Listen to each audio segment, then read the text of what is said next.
grow could be so interesting.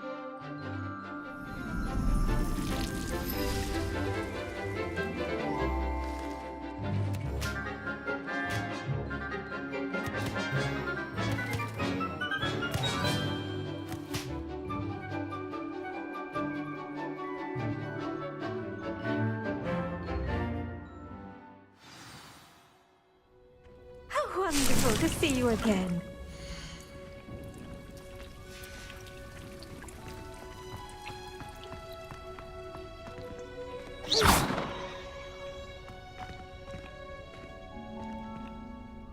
I've completed my assignments, Professor. Pleased to hear it.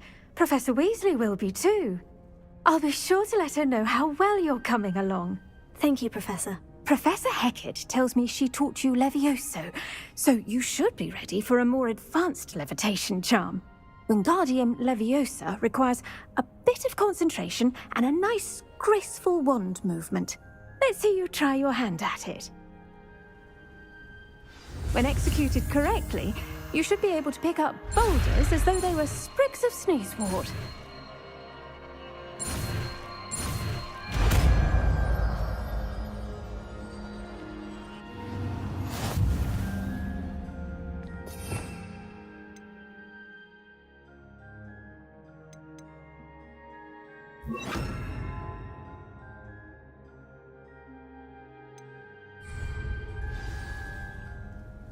Professor Garlick, a moment of your time? The plants are resting, so now's as good a time as any. I was wondering, what made you want to teach herbology? How lovely of you to ask. I've always had an affinity for greenery, so this situation is a bit of a dream come true. After graduation, I was thrilled to be asked to step in for my old herbology professor. He'd had a slight accident, you see. Oh dear. A shame for him, but it worked out well for you. Well, he never cared, really cared for the plants, and they could sense it. Oh, you'd be surprised how perceptive a plant can be. At any rate, the trouble began one day when he cut into a wigan tree.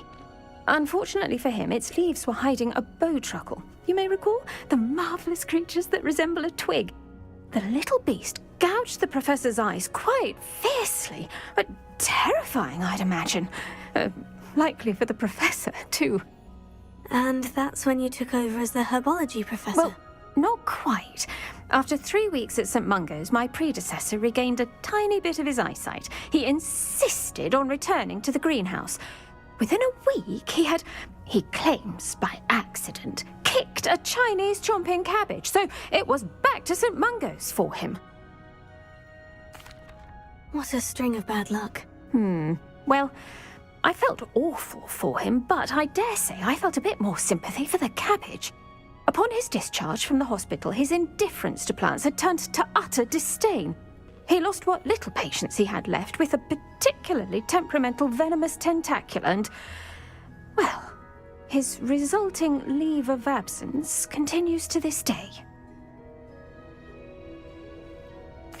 I'm glad everything worked out as it did, and that you're the herbology professor now. Very kind of you to say.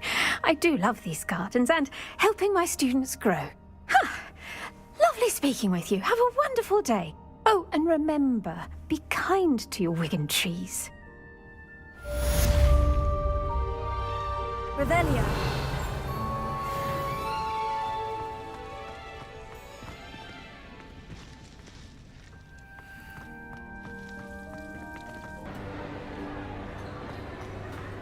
Anything to do with the dark art should be avoided. It's too risky. Anything to do with Salazar Slytherin is worth the risk. I can't agree. And I'll not say a word more. I'm sorry.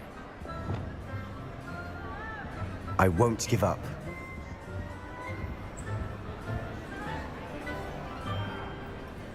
What were you and Ominus speaking about? He's being ridiculous.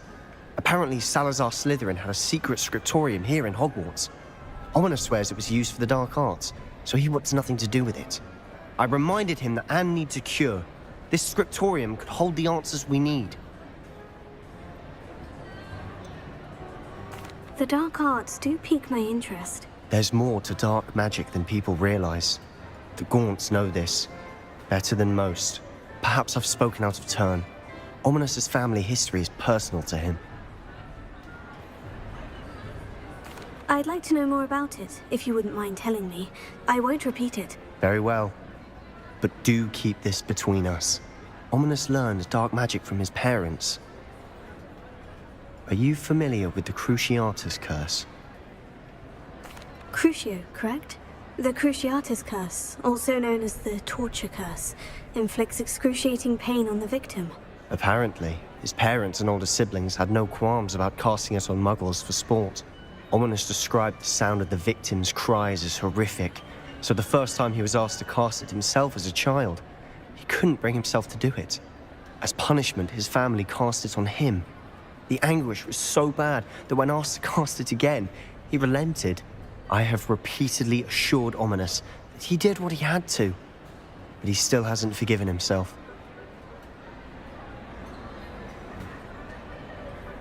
How horrible. Poor Ominus, he was only a child. He shouldn't blame himself. After that incident, the rift between Ominus and his family only grew. That is until I came along. Every moment he isn't at Hogwarts, he's with us in Feldcroft. Ominus trusts me, and more often than not, he winds up listening to me. I'll remind him of that when I follow up about the scriptorium. Watch for my owl. I'll have news soon enough.